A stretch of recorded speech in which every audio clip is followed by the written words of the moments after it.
Chers maîtres, chers collègues, bonjour. Nous avons l'honneur et le plaisir de vous présenter un résumé sur le biomarqueur de l'accident vasculaire cérébral. Et pour ce faire, nous allons adopter le plan suivant. Je ne reviendrai pas sur la physiopathologie, qu'elle a été déjà faite brillamment d'ailleurs avec une ce soir. Retenons d'abord en guise d'introduction que les accidents vasculaires cérébraux représentent un défi de taille dans notre société, notre système de santé, tant d'un point de vue médical que socio-économique. D'importants progrès ont été réalisés dans la connaissance de la physiopathologie de l'AVC. Cependant, ces thrombolytiques intravasculaires ne sont autorisés que dans les 3 heures à 4h30 après la survenue de l'accident vasculaire cérébral. Cette fenêtre thérapeutique est trop étroite et nécessite un système pré-hospitalier et hospitalier précis et rapide, j'allais dire bien organisé.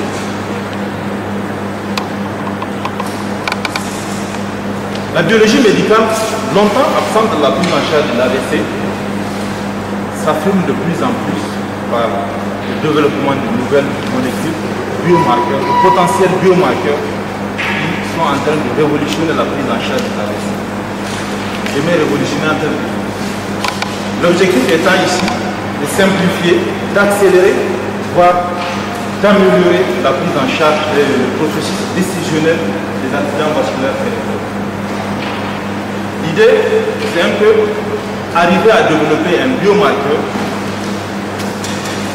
qui va être décisif, déterminant dans le processus décisionnel des accidents vasculaires cérébraux, à l'image ou par analogie à la troponie dans la prise en charge des syndromes coronariens. Vous vous rendez compte? Donc à ces jours, plus de 58 biomarqueurs ou de panels de biomarqueurs ont été développés. Mais la question que vous posez, alors, quels sont ces biomarqueurs? Pour quelle application médicale ont-ils été développés? Sont-ils performants? Ou bien ont-ils été approuvés par la très puissante société américaine FDA, Food and Drug Administration? C'est à toutes ces questions que nous allons essayer de répondre dans la suite de cette présentation. Tout d'abord, qu'est-ce qu'un biomarqueur? La définition la plus scientifique nous vient du National Institute of Health Biomarker Definition Working Group. Définit un biomarqueur comme, je cite, une caractéristique mesurée objectivement et évaluée comme indicateur du processus physiologique ou physiopathologique ou de réponse de l'organisme à une intervention pharmacologique. Le biomarqueur est alors un paramètre biologique. Un paramètre biologique, mais qui présente des garanties en termes de précision, en termes de répétabilité, mais aussi en termes de reproductibilité. Selon l'OMS, le biomarqueur est toute substance future ou processus pouvant être mesuré dans l'organisme ou ses produits et influencer ou prédire l'incidence des résultats ou de la maladie. On retient de toutes ces définitions qu'un biomarqueur idéal dans le cas des accidents vasculaires cérébraux doit être facilement mesurable, disponible, il doit être prélevé dans le sens fulgurant. Il doit présenter des performances irréprochables en termes de spécificité, de sensibilité, de valeurs prédictives positives et négatives. Il doit être capable de différencier un AVC ischémique d'un AVC hémorragique. Il doit être capable de prédire le pronostic de la réponse au traitement. Enfin, on prend un bon coup là, je dis bien idéalement, d'accord? L'intérêt du biomarqueur est avant tout diagnostic. Il est aussi thérapeutique et pronostique. Les biomarqueurs peuvent être classés selon leur application en médecine ou bien selon le processus physiopathologique desquels ils sont. En effet, les biomarqueurs sont issus du processus physiopathologique développé au cours des accidents vasculaires cérébraux. Et cette physiopathologie va de la lésion cellulaire au niveau du système nerveux central, mon prédécesseur l'a bien expliqué, à l'activation du processus de la coagulation et de la fibrinolyse en passant par l'inflammation, le dysfonctionnement endothélial, les stress oxydants. Et à toutes ces étapes, des biomarqueurs ont été identifiés et développés comme des potentiels biomarqueurs que nous allons voir dans la suite pour aider le diagnostic, pour appuyer le diagnostic, identifier le patient à risque de développer un AVC, orienter le traitement et prédire le pronostic. Ainsi, selon cette classification, on a des biomarqueurs de lésions cellulaires. On peut citer encore la protéine S100, calcium binding protéine bêta, et une protéine sécrétée au niveau des astrocytes. Nous avons la protéine acide fibrillaire glial. Nous avons l'énolase neurospécifique ou la myéline basique protéine. Au niveau des protéines de l'inflammation, la plupart des marqueurs des cytokines pro-inflammatoires sont des biomarqueurs également de l'AVC. C'est notamment l'interleukine 6, le TNF-alpha, auquel on peut rajouter la CRP, des molécules d'adhésion telles que la vascular cell adhesion molecule type 1 ou intracellulaire adhesion molecule type 1. On peut également ajouter des protéines de remodelage matriciel telles que le métalloprotéase matriciel de type 2 ou de type 9. À toutes ces molécules biomarqueurs, il y a une autre molécule, c'est notamment la phospholipiase A2, liée au lipoprotéine, qui actuellement fait partie des rares biomarqueurs à être approuvés par la FDA comme biomarqueur du diagnostic étiologique de l'AVC, surtout les AVC liés à une athérosclérose. Il existe, je disais tantôt, des marqueurs d'activation de la coagulation et du système immunitaire. Ces marqueurs, vous les connaissez déjà, pour la plupart. D'autres marqueurs sont également identifiés et développés comme marqueurs de l'AVC. C'est notamment des marqueurs à base de DNA ou de RNA. Alors, la classification qui nous intéresse tant, c'est cette classification selon l'application médicale qu'on fait des biomarqueurs. Selon cette application, il existe actuellement des biomarqueurs, j'allais dire de potentiels biomarqueurs de différenciation entre un AVC ischémique et un AVC hémorragique. Des biomarqueurs de diagnostic étiologique de l'AVC ischémique, des biomarqueurs de détérioration neurologique précoce, de transformation hémorragique ou de recanalisation artérielle. Alors, commençons par le biomarqueur de différenciation entre un AVC ischémique et un AVC hémorragique. C'est la hantise de tout physicien devant les signes d'AVC. Alors, actuellement, plusieurs molécules biomarqueurs, potentiels biomarqueurs ont été développés. Et dans cette étude de revue systématique, de méta-analyse, ici, plusieurs molécules ici ont été identifiées. Cette figure nous montre les performances de ces biomarqueurs en termes de sensibilité et de spécificité. En tiré plein rouge, vous avez une sensibilité à 0%, une sensibilité ou une spécificité à 0%, et en tiré plein vert, vous avez une sensibilité ou une spécificité à 100%. Vous pouvez remarquer que parmi tous ces marqueurs, il y a un qui se démarque de tous les autres en termes de sensibilité et de spécificité qui avoisine les 100%. C'est la protéine acide fibrillaire gliale. Dans cette étude qui est récemment publiée également, plusieurs molécules, notamment la S100, le calcium binding protéine, la métalloprotéinase matricielle de type 9, le tumor necrosis factor alpha, l'inhibiteur de l'activateur du plasminogène de type 1, la P-sélective ont montré sont remarquablement élevés chez les patients présentant un AVC hémorragique par rapport à ceux présentant un AVC ischémique. Les auteurs sont allés plus loin en comparant la protéine S100 bêta et la CRP dans une population hétérogène.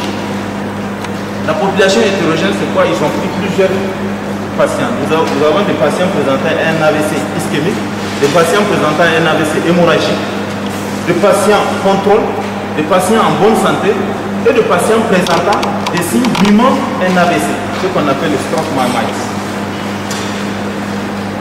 Ainsi, le retard auquel ils sont parvenus, c'est que la protéine S100 bêta, qui pouvait provenir des astrocytes, est significativement plus élevée chez le patient présentant un AVC hémorragique par rapport à ceux présentant un AVC ischémique. A contrario, la CRP est significativement plus élevée chez le patient présentant un AVC ischémique par rapport à ceux présentant un AVC hémorragique.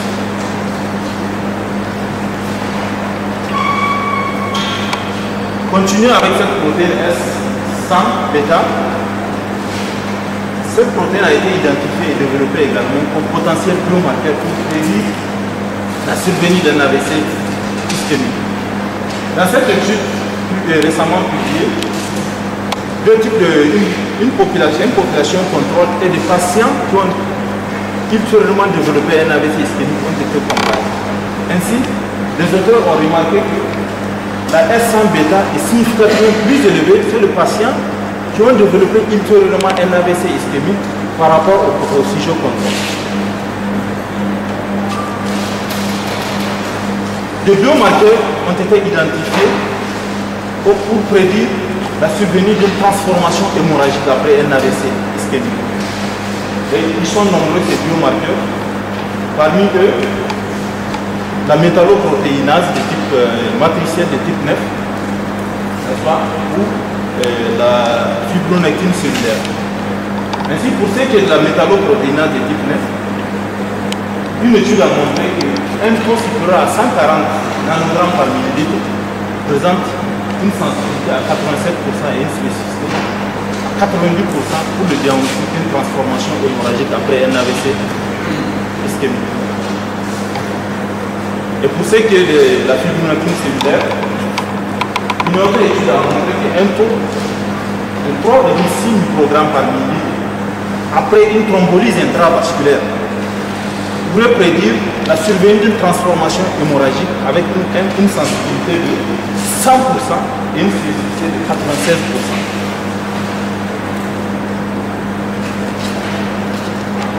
Alors, revenons encore à la métalloprotéinase matricielle de type 9. Cette même protéine a fait l'objet d'une revue bibliographique et méta-analyse qui a recensé toutes les publications qui ont été publiées, n'est-ce pas, dans le cas de l'utilisation de la métalloprotéinase matricielle de type 9 dans le cas comme facteur prédictif de la transformation hémorragique des AVC ischémiques. Et le résultat fut encourageant quand on a fait plusieurs études ont montré de bonnes performances en termes de spécificité et de sensibilité de cette protéine pour le diagnostic, pour la prédiction d'une transformation hémorragique après un AVC ischémique.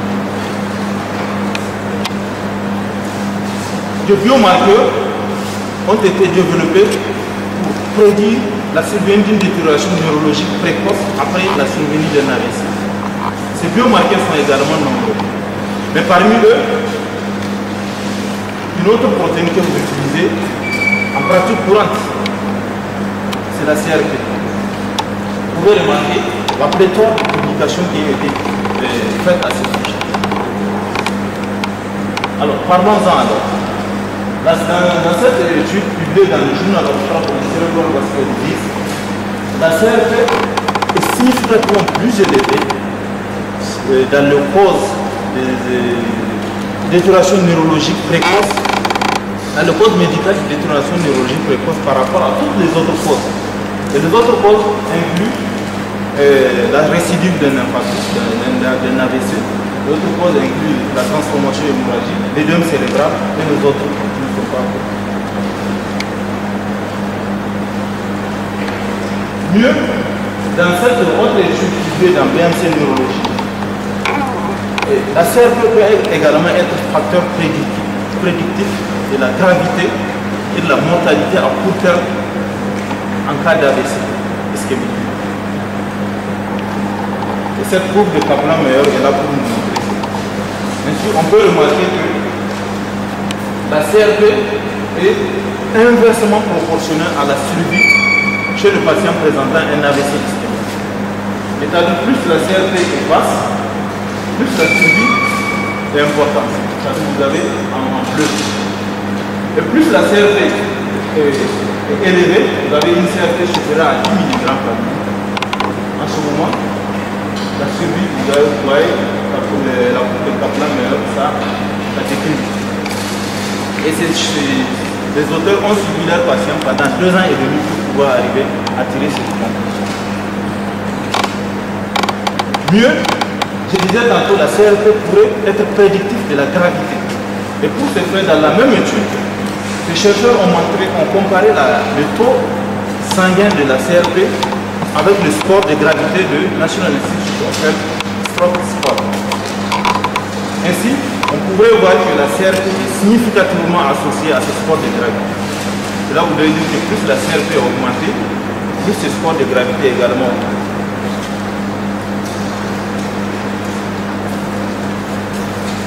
Alors, dans cette autre étude, toujours pour la CRP, j'insiste bien pour la CRP, parce que c'est un marqueur que vous pouvez trouver partout. Donc, dans cette autre étude, une régression logistique a été faite en comparant différentes proportions de taux sanguin de la CRP avec différents scores qui servent à évaluer pour certains le pronostic, pour d'autres autre chose. Je parle de l'indice de Barker, je parle des scores modifiés, des scores de ranking modifiés, je parle de National Institute of Health Stroke Score. Donc en comparant la CRP à tous ces scores, on se rend compte que la CRP est associée à tous ces scores. C'est-à-dire la CRP est associée non seulement au score modifié, au score de ranking modifié, elle est associée au score à l'indice de Barker, elle est également associée au score, comme on l'a dit déjà précédemment, au score de National Institute of Health et biomarqueur definition mode.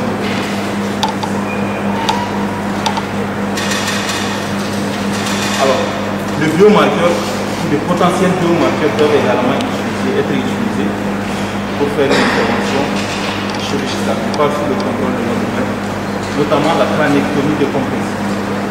Actuellement, des molécules biomarqueurs ont été identifiées, telles que des molécules telles que la S100 bêta, comme marqueur pour différencier le patient présentant une évolution maligne, c'est-à-dire nécessitant une craniectomie décompressive, et le patient qui nécessite une attitude conservatrice. Et le détail que je parle, c'est une étude observationnelle qui a été récemment sur le S100 bêta. Alors, nous avons déjà vu que la protéine acide biliaire, la protéine acide fibrillaire biliaire pourrait intervenir comme marqueur, comme biomarqueur de différenciation entre un AVC ischémique et un AVC hémorragique. Mieux, cette protéine peut également prédire le pronostic après la survenue d'un AVC ischémique. Ainsi, dans cette étude, 2 populations ont été comparées, notamment les patients qui sont décédés après un AVC et les patients qui ont survécu. Le résultat, à travers cette voie de moustache, a montré que la médiane de mesure de la protéine acide fibrillaire biliaire est significativement plus élevée que les patients qui sont décédés de leur AVC que les patients qui ont survécu. Les références.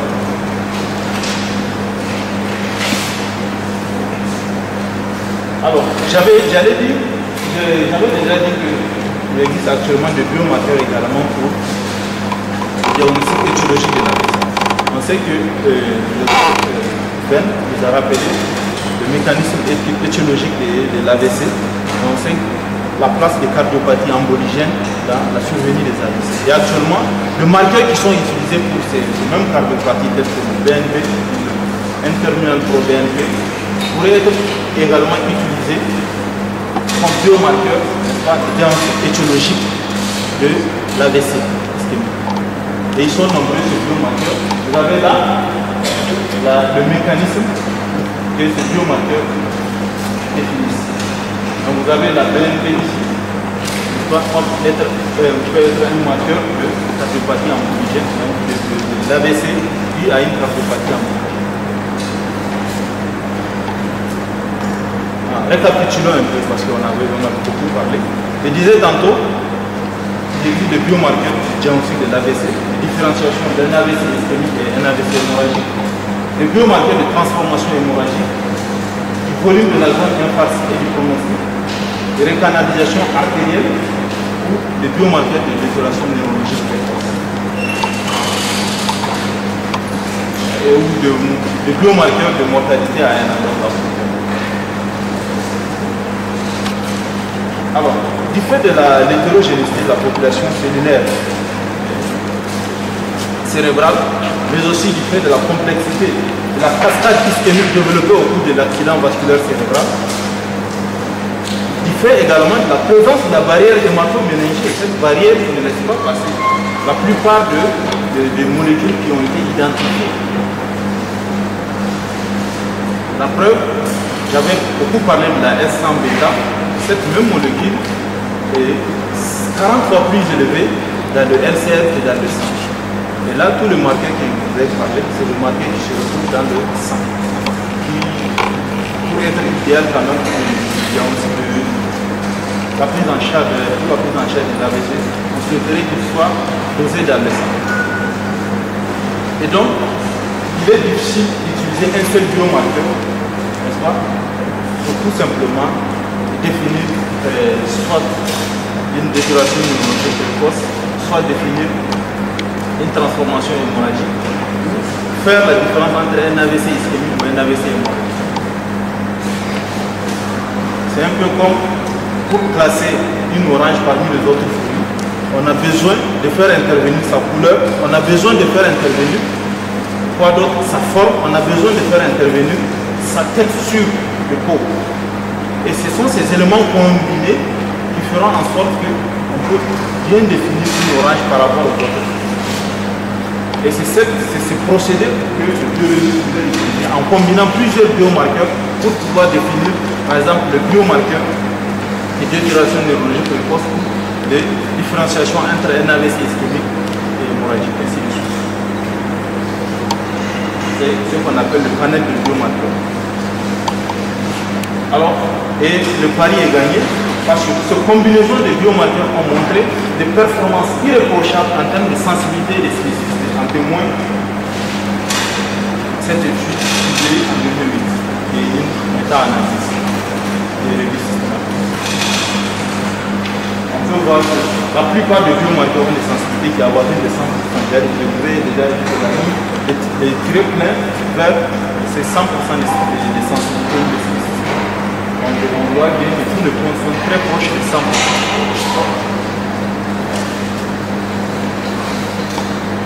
Ces panels de biomarqueurs sont des associations de combinaisons de 3 voire 4 ou 5 biomarqueurs et même de combinaisons de gènes.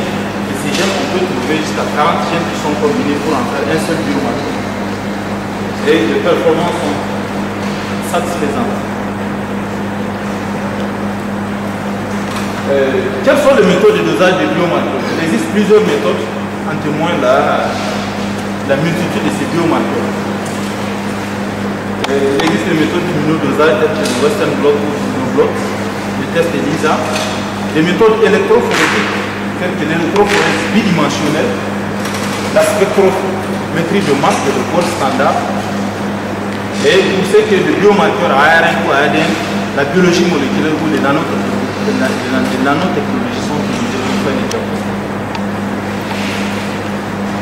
Mieux, des points of care ont été développés actuellement pour mieux accélérer, mieux améliorer la prise en charge, le processus décisionnel de la prise en charge des AVC. Ces points of care sont tout simplement des tests réalisés sur le lit du patient. Et actuellement, il existe des points of care pour des tests solitaires comme des points of care pour des panels de biomarqueurs. Malheureusement, ces biomarqueurs ont des limites. Ces biomarqueurs ne sont pas spécifiques. La plupart des biomarqueurs que j'avais cités tout à l'heure, vous remarquez que la plupart sont utilisés pour d'autres pathologies. Si on prend le cas de la S100 binding protein, elle est également utilisée pour le diagnostic des traumatismes crâniens légers. Si on prend le cas de l'ENONAS neurospécifique, cette protéine est également utilisée dans les cancers bronchopulmonaires à petit cellules ou également dans le pronostic des neuroblastomes. Si on prend le cas de métalloprotéinase matricielle, ces protéines sont également utilisées dans le pronostic dans le bilan d'extension de certains cancers solide. La CRP n'en parlons pas. Ce biomarqueur qui fait la présence de la barrière hémato-encéphalique qui sont libérés dans le sang en petite quantité. Même après l'outil de la barrière hémato-métrique, on a vu dans la physiopathologie ce qui se passe dans la vessie. Et donc c'est un facteur limitant. L'absence d'un seul biomarqueur robuste, c'est ce qui a d'ailleurs encouragé l'utilisation de panels de biomarqueurs et la disponibilité de ces biomarqueurs. En somme, l'utilisation de biomarqueurs dans le diagnostic de l'AVC est en train de gagner en confiance pour réveiller un intérêt croissant. Et en témoigne le développement de plusieurs molécules biomarqueurs sont prometteuses les unes plus que les autres. Et le développement de point of care testing également pour faciliter les diagnostics. On a vu que pour faire une thrombolyse intravasculaire, il faut intervenir dans les 3 heures à 4h30 minutes. Et souvent, le scanner n'est réalisé que quelle heure de temps après, 8 heures de temps après, 10 heures de temps après, vous devez de l'imagerie ou des scanners ou des IRM. Et du coup, si on pourrait avoir un biomarqueur qui pouvait faire les diagnostics dans les heures qui suivent, même en pré-hospitalier, c'est-à-dire là où vous avez trouvé le malade qui présente des signes d'AVC, on pourrait gagner en temps pour pouvoir faire la thrombolyse intravasculaire et éventuellement sauver la vie du patient. Malheureusement, ce biomarqueur, actuellement, aucun biomarqueur, mis à part la phospholipase A2, bio-oligoprotéine, aucun biomarqueur actuellement n'est approuvé par la FDA, donc c'est Food and Drug Administration. Et du coup, ce que vous constatez, personne n'a jamais demandé un biomarqueur dans le cas des AVC, parce que ça n'existe pas dans les recommandations. Je prends les cas de recommandation de American Heart Association ou American Stroke Association. Aucun biomarqueur ne figure.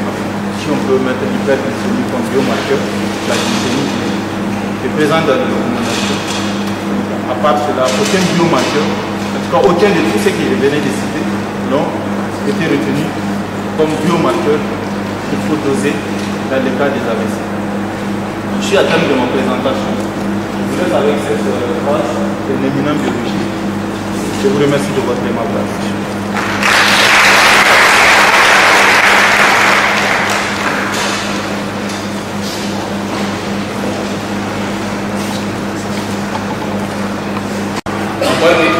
Est-ce que les marqueurs seront peut-être moins chers que les scanners? Je ne sais pas.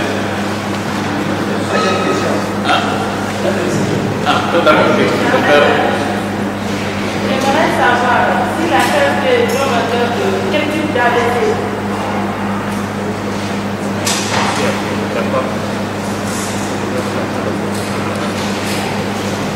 Autre question? Concernant la cicatrice intéressante de Dr. Abdelrahman, en fait, je ne sais pas s'il a intervenu des algorithmes dans l'utilisation de biomarqueurs pour arriver à intervenir. Pourquoi je pose cette question? C'est parce que pendant très longtemps, enfin, il y a quelques années, en médecine interne, on utilisait le produit protéique pour faire le diagnostic de certaines maladies. Une combinaison de plusieurs protéines, notamment les protéines d'inflammation, et on essayait de prévoir des diagnostics rien qu'en utilisant selon un certain algorithme ces produits-là. Est-ce qu'il en est de même en fait pour la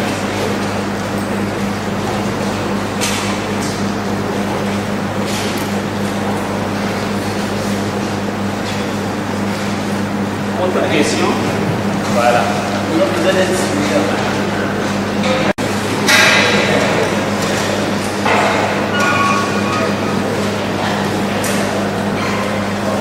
Autre question? Autre préoccupation? Les contributions. Ouais. Oui, vous voulez? Ah. Ok, allez-y. Merci beaucoup, cher. En fait, c'est pas que nous n'avons pas compris l'exposé de notre Khalid. Nous l'avons très bien compris. Mais vous savez, quand on parle d'AVC, c'est une urgence. C'est une urgence. Et pratiquement la majorité de ces biomarqueurs-là, que nous avons constaté qu'on ne peut pas les demander. D'abord, ça revient à la question que je vais poser. Quels sont les biomarqueurs disponibles ici au Niger? Et ensuite, quels sont les biomarqueurs que nous pouvons avoir sur place pour pouvoir diagnostiquer rapidement? Parce que les AVC, ce sont des urgences. Donc, quels sont les biomarqueurs que nous pouvons faire immédiatement pour pouvoir poser un diagnostic? Voilà la deuxième étude, en dehors de la première, qui on voulait savoir quels sont les biomarqueurs disponibles ici au Niger. Et la deuxième, quels sont les biomarqueurs qu'on peut demander urgemment pour pouvoir poser un diagnostic? Et deuxièmement, j'ai retenu quelque chose de mon élève. Il a dit, si je ne me trompe pas, la CRP est beaucoup plus élevée en cas d'AVC ischémique qu'en cas d'AVC hémorragique. Est-ce que je peux avoir une valeur qui me permettra de dire que j'ai un AVC ischémique ou un AVC hémorragique? Parce que sans scanner, parce qu'il peut y avoir des pathologies associées. Ce qui vont faire, par exemple, ce biomarqueur peut-être l'effet, parce que nous avons tous ces biomarqueurs, la première de beaucoup de pathologies. Donc c'est important, il faut les chercher. C'est toujours bien, il faut les chercher. On sache, oui, on peut l'avoir. Mais se focaliser juste sur le biomarqueur, pour faire une décision du type d'AVC et de la petite, ce sera tout cet temps. La chaîne d'évolution, peut-être qu'il va nous poser des réponses par rapport. Je m'y attendais. Si vous me le permettez, je vais commencer par la question de notre cher maître de conseil. Donc, la question, c'est de savoir est-ce qu'il existe actuellement un algorithme décisionnel qui utilise les différents biomarqueurs dans le cas de l'AVC. Selon ma lecture, je n'ai pas rencontré actuellement d'algorithme décisionnel qui utilise les différents biomarqueurs pour faire un processus décisionnel, une stratégie diagnostique avec le biomarqueur. Non. Mais comme je l'ai dit tantôt, actuellement, le panel de biomarqueurs, c'est-à-dire le biomarqueur combinés, ont été utilisés pour améliorer la performance diagnostique de ce biomarqueur. Et je l'avais dit dans les diagnostics, il y a un panel qui est utilisé à l'époque actuellement, même si ce n'est pas approuvé par la Food and Drug Administration et cette société américaine qui va dire tout produit qui rentre dans le cadre de médecine humaine, il faut qu'il passe par cette société américaine. C'est-à-dire qu'il ne passe pas, ça veut dire que partout au monde, ça peut être des utilisations peuvent pourraient être dans le. Sinon, en Europe, la Biosys, c'est une firme a développé un panel de biomarqueurs qui est utilisé en Europe pour faire les diagnostics de l'AVC. Vous pouvez vous montrer les diagnostics si vous voulez.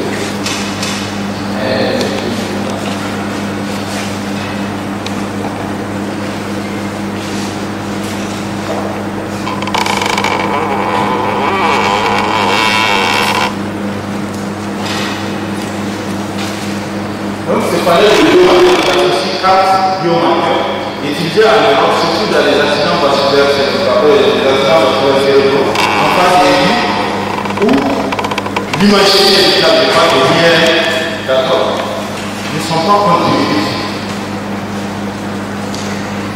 Donc, on pouvait utiliser ces panels de biomarqueurs pour faire le diagnostic de l'AVC. Et ces panels, c'est un score qui va de 0 à 10.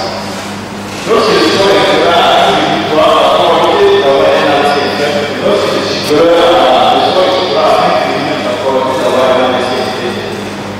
Mais un algorithme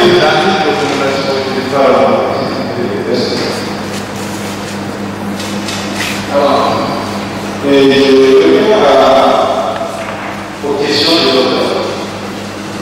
C'est de savoir. Oui. Alors, est-ce que quel type d'AVC la CRP est utilisée pour quel type d'AVC? Dans le cas de l'assurance hospitalière, c'est le cas plusieurs. La CRP est mise en application médicale pour faire la différenciation et dans cette application, la CRP est significativement plus élevée chez le patient présentant un AVC témoignage et discriminé par rapport à ceux présentant un AVC. Donc, elle est plus élevée chez le patient présentant un AVC discriminé par rapport à ceux présentant un AVC et par rapport au psychique confort, c'est-à-dire le patient sain. Si on prend un patient sain et un patient qui a un AVC discriminé, la CRP est significativement plus élevée. Le patient qui présente des symptômes du manque d'énergie, ce qu'on appelle le sport en analyse. Donc, dans ce cas-ci, la CRP est utilisée pour la différenciation d'énergie et d'énergie hémorragique. Dans ce cas, si vous voulez l'utiliser pour faire cette différenciation, elle est significativement plus élevée dans l'AVC historique que dans l'AVC hémorragique. Bien sûr, la CRP, c'est l'inflammation. Comme produit de l'inflammation, elle pourrait également être élevée dans d'autres pathologies. C'est pourquoi je parle d'absence de spécificité. Et d'ailleurs, ce qui a amené le chercheur à développer des panneaux de biomarqueurs. En combinant plusieurs biomarqueurs, on pourrait éventuellement améliorer ces problèmes de performance. C'est ça le défi. D'accord? Je ne sais pas si... Je ne sais pas si vous avez... La question c'est de savoir un seuil, non? Oui, j'aimerais Ça, savoir. c'est la deuxième question. C'est la deuxième question, je pense. La première, c'est la deuxième question. Vous voulez savoir s'il y a un data. C'est la même question à la même. Et vous voulez savoir s'il y a un seuil, donc un data. Vous pouvez éventuellement l'utiliser. Bon. Et actuellement, tous les équipes utilisent le même seuil de CRP. Si vous avez vu, dans ce que j'avais projeté, c'est le seuil on a catégorisé la CRP à laisser ce chiffre-là à 7 millions par jour. De 7 à 8 et ce chiffre-là à 10. Et dans tous ces jeux-là, la CRP, quand elle est élevée, sans donner un seuil, il n'y a pas de là. Sans donner un seuil, dès qu'elle est élevée, ce chiffre-là à 6 millions, elle pourrait être associée à une diagnostic différentielle. Dès qu'elle est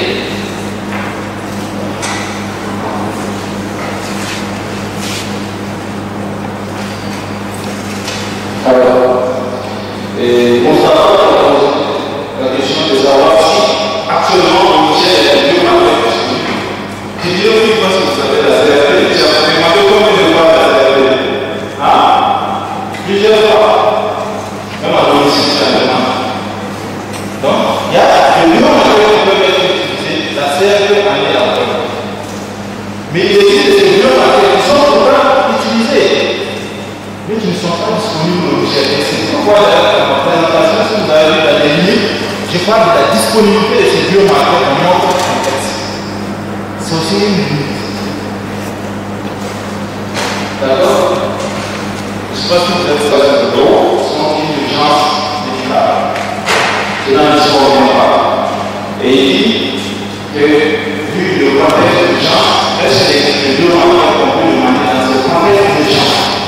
Et là, je vais avoir un exemple où je parle de point of care. Le point of care, c'est les tests comme le bandeau qui vient pour faire sur le département. Pas besoin d'amener le traitement là-bas. Et ce point of care, actuellement, associe des biomarqueurs sanitaires comme des biomarqueurs sous forme de panel. Récemment, encore une étude a été qui utilise des panels de biomarqueurs sous forme de point of care.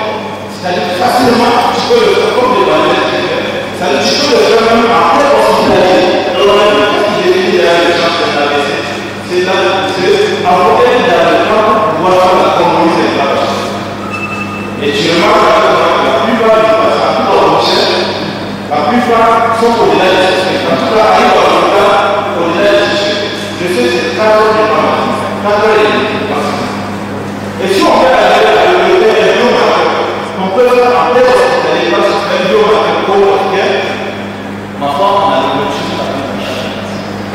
beaucoup de patients pourraient accéder à cette thrombose d'intervention. Un peu comme la thrombose qui est utilisée dans les cas du syndrome coronarien. Vous pouvez faire la thrombose là-bas. Donc vous avez une fenêtre de limite. Et cette fenêtre, du fait de l'accessibilité de moyens d'urgence, on arrive quand même à sauver certains patients qui ont un syndrome coronarien, c'est-à-dire à la thrombose. C'est limiter les dégâts. Je ne sais pas si vous voulez faire. Merci beaucoup, docteur. En fait, le cours est intéressant, mais on sent que vraiment c'est Le cours est intéressant, mais on sent que c'est le bon niveau. En fait, c'est une réalité d'autres pays. Donc, c'est normal que, bon, comme nous avons ceci, cela, c'est bon de l'apprendre, mais on sent que c'est le bon niveau. C'est difficile à appliquer chez nous, vu nos réalités. C'est une bonne chose de le faire pour intéressant. Merci, docteur. Alors, je continue avec.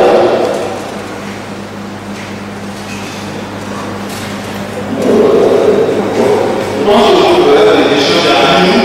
Ça rejoint la question de l'encadrement de l'instruit et ça rejoint également la question de savoir si c'est ça. Moi, je suis allé parler de comment. Moi, je finis avec celle de docteur Elima qui voulait savoir si ce biome a été plus cher que le scanner. Ça dépend de lui, mais en général, ce biome a été plus cher que le scanner. Je voudrais bien vous informer que beaucoup de ces biomes nouveaux annoncés sont déjà utilisés. Si je vous demande la protéine elle est actuellement utilisée dans le processus décisionnel d'un traumatisme crânien léger. C'est-à-dire ce point de traumatisme crânien léger, il y a des traumatismes où vous faites un scanner, mais au scanner vous n'avez aucune lésion, ce sont des lésions axonales. D'accord? Et quand vous faites le dosage de la S100, vous pouvez voir que les significativement élevés chez ce patient. Et ça rentre, un algorithme a été fait dans le cas d'études automatiques. Il y a un algorithme qui utilise cette protéine-là pour décider de ce qu'il faut faire avec le patient. Et là, cette protéine, en termes de prix, en termes de coût, n'est pas plus chère que le scanner. Au contraire,